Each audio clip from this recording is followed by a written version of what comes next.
Au chêne de Mambré, le Seigneur apparut à Abraham, qui était assis à l'entrée de la tente. C'était l'heure la plus chaude du jour. Abraham leva les yeux, et il vit 3 hommes qui se tenaient debout près de lui. Dès qu'il les vit, il courut à leur rencontre, depuis l'entrée de la tente, et se prosterna jusqu'à terre. Il dit, « Mon Seigneur, si j'ai pu trouver grâce à tes yeux, ne passe pas sans t'arrêter près de ton serviteur. Permettez que l'on vous apporte un peu d'eau.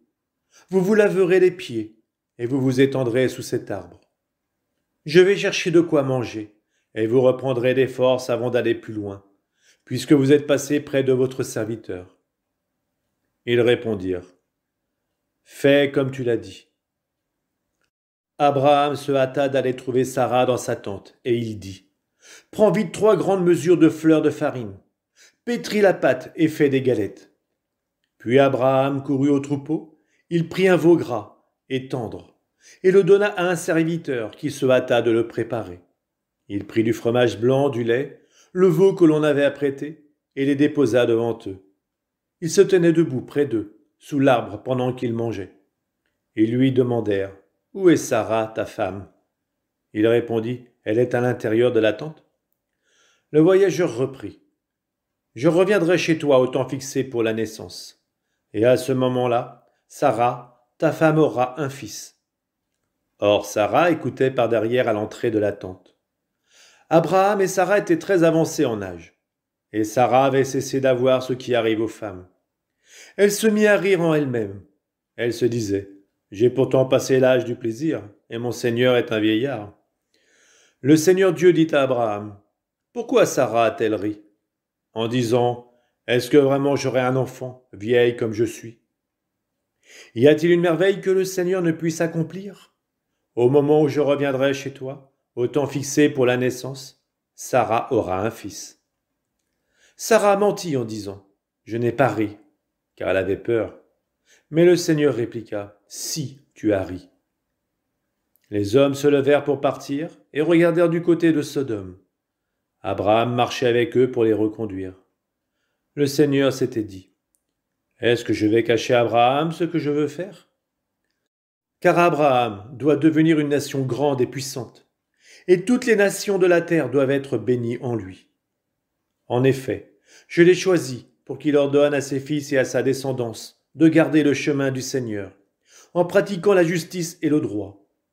Ainsi le Seigneur réalisera sa parole à Abraham. » Alors le Seigneur dit, « Comme elle est grande, la clameur au sujet de Sodome et de Gomorrhe, et leur faute, comme elle est lourde. Je veux descendre pour voir si leur conduite correspond à la clameur venue jusqu'à moi. Si c'est faux, je le reconnaîtrai. » Les hommes se dirigèrent vers Sodome, tandis qu'Abraham demeurait devant le Seigneur. Abraham s'approcha et dit, « Vas-tu vraiment faire périr le juste avec le coupable ? Peut-être y a-t-il 50 justes dans la ville. Vas-tu vraiment les faire périr ? Ne pardonneras-tu pas à toute la ville à cause des 50 justes qui s'y trouvent ? Loin de toi de faire une chose pareille, faire mourir le juste avec le coupable, traiter le juste de la même manière que le coupable, loin de toi d'agir ainsi. Celui qui juge toute la terre n'agirait-il pas selon le droit ? Le Seigneur déclara, « Si je trouve 50 justes dans Sodome, à cause d'eux, je pardonnerai à toute la ville. » Abraham répondit, « J'ose encore parler à mon Seigneur, moi qui suis poussière et cendre. Peut-être sur ces 50 justes en manquera-t-il 5. Pour ces 5-là, vas-tu détruire toute la ville ? » Il déclara, « Non, je ne la détruirai pas, si j'en trouve 45. » Abraham insista. « Peut-être s'en trouvera-t-il seulement 40. » Le Seigneur déclara, « Pour 40, je ne le ferai pas. » Abraham dit, « Que mon Seigneur ne se mette pas en colère, si j'ose parler encore. Peut-être s'en trouvera-t-il seulement 30. » Il déclara, « Si j'en trouve 30, je ne le ferai pas. » Abraham dit alors, « J'ose encore parler à mon Seigneur. Peut-être s'en trouvera-t-il seulement 20. » Il déclara, « Pour 20, je ne détruirai pas. » Il dit, « Que mon Seigneur ne se mette pas en colère. Je ne parlerai plus qu'une fois. Peut-être s'en trouvera-t-il seulement 10. » Et le Seigneur déclara, « Pour 10, je ne détruirai pas. » Quand le Seigneur eut fini de s'entretenir avec Abraham, il partit, et Abraham retourna chez lui.